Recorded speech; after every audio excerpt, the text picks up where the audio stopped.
마게도냐 회원으로서 스데반을 죽이는데 한 표 동조했던 사람입니다.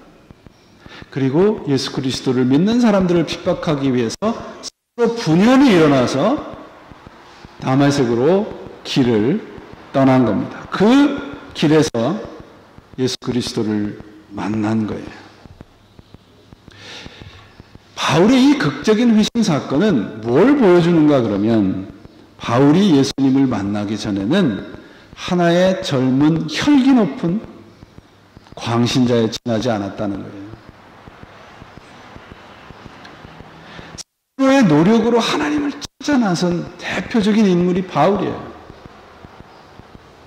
오늘 이 본문이 길어서 2절만 읽었는데 여러분 본문을 보시면 13절과 14절과 15절과 16절이 예수님을 만나기 전과 후를 아주 명확하게 기록을 해놓고 있습니다. 회심 전에 바울은 13절과 14절에서 두 가지 면을 회개해요. 내가 예수 그리스도께서 머리 대신 교회를 핍박했다. 그리고 유대교의 전통에 광신적인 믿음을 갖고 있었다. 자, 13절과 14절을 여러분들이 보시면 주어가 무엇입니까? 나예요. 내가 교회를 핍박했다. 내가 조상의 전통에 광신적이었다. 근데 15절이 어떻게 시작을 하냐면 그러나로 시작합니다. 그렇죠? 나를 어머니 모태에서부터 택하신 하나님, 나에게 은혜를 주신 하나님. 주어가 바뀌죠. 뭐로 바뀌나요?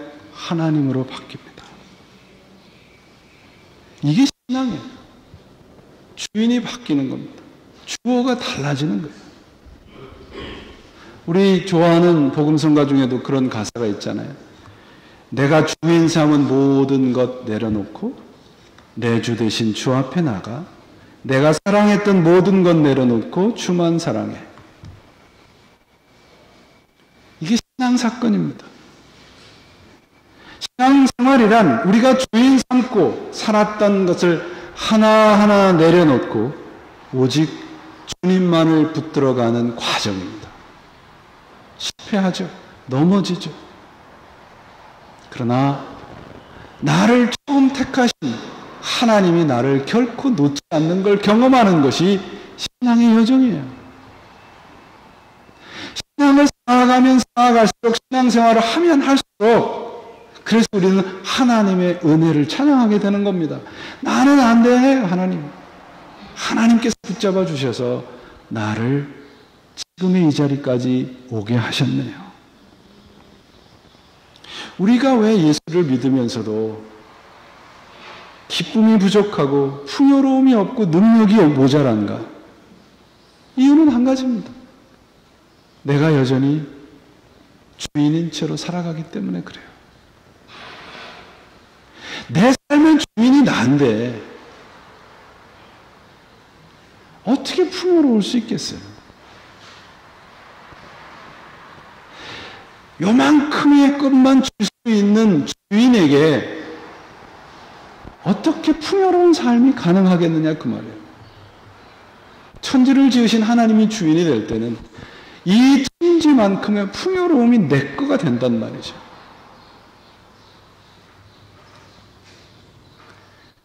하나님의 계시가 뭔가,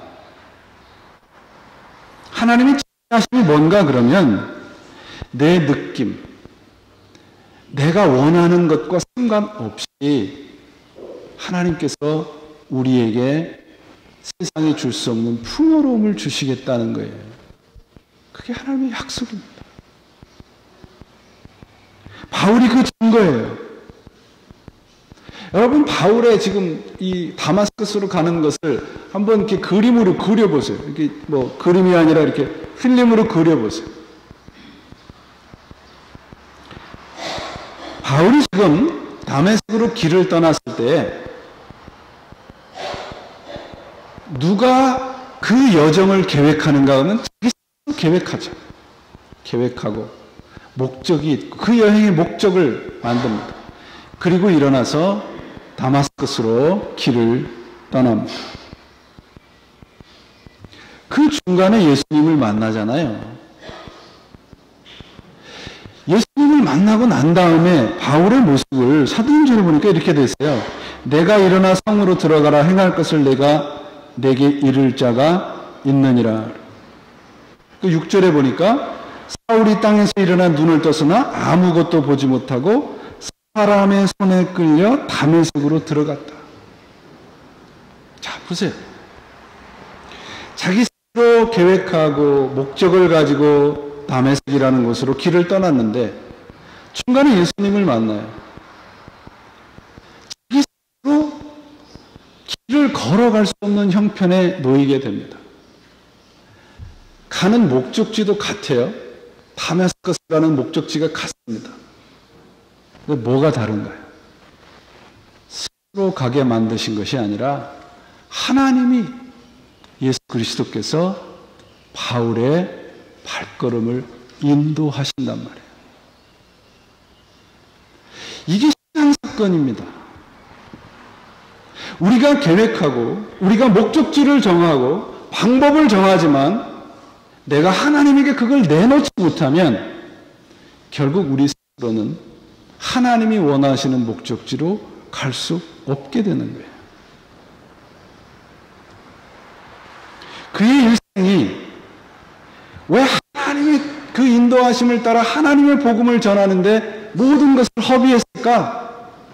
자신을 인도하시는 하나님의 손이 훨씬 더 풍요로웠다는 것을 경험했기 때문입니다. 또 중요한 것은 바울이 지금 자신이 전하고 있는 복음에 대해서 간증을 하고 있는데 그 복음이 다메섹에서의 일시적인 변화, 그 감동과 감격에서 비롯된 것이 아니라는 거예요. 여러분, 바울이 다메섹으로 가다가 예수님을 만난 후에 그 다음날 일어나서 나가서 예수님의 복음을 전했나요? 몇 년이 걸렸을까요? 예?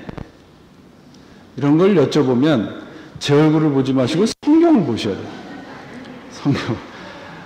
2장 1절에 보면 몇 년이 이후라고 되어 있냐면 14년이라고 되어 있어요. 그러니까 지금 바울은 14년 동안 묵상하고 훈련하고 피땀을 흘린 그 결과를 전하고 있는 거예요. 복음을 전파하기 위해서, 예수 그리스도를 전하기 위해서 부단한 노력을 했다는 거예요. 그는 다메섹 사건의 그 엄청난 사건의 감동에만 머물러 있지 않았습니다. 신앙은 여러분, 내가 구원을 받은 감동과 감격을 재현하기 위해서 동분서주 쫓아다니는 것이 아니에요. 그런 감동과 그런 얄팍한 기쁨은 C.S. 루이스의 표현에 의하면 싸구려 와인 한 병에서도 얼마든지 얻을 수 있는 거예요.